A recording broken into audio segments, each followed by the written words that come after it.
அப்ப வேதம் சொல்லுகிறது, தேவன் ஆவியாயிருக்கிறார், அவரை தொழுது கொள்ளுகிறவர்கள் ஆவியோடும் உண்மையோடும் தொழுது கொள்ள வேண்டும்.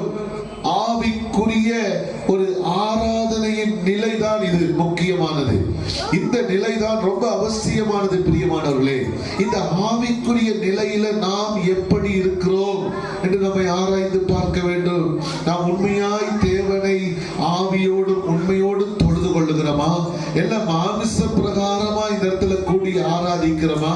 அதான் ரோமருக்கு எழுதின நிருபம் 12ஆம் அதிகாரத்தில் நீங்கள் அதை பார்க்க முடியும். நீங்க எடுத்தவர்கள் வாசிங்க. ரோமர் 12ல வேதம் சொல்லுகிறது, 1வது வசனத்திலிருந்தே வாசிங்க. அப்படி இருக்க சகோதரர்களே, நீங்கள் உங்கள் சரீரங்களை பரிசுத்தமும் தேவனுக்கு பிரியமான ஜீவ பலியாக ஒப்பு கொடுக்க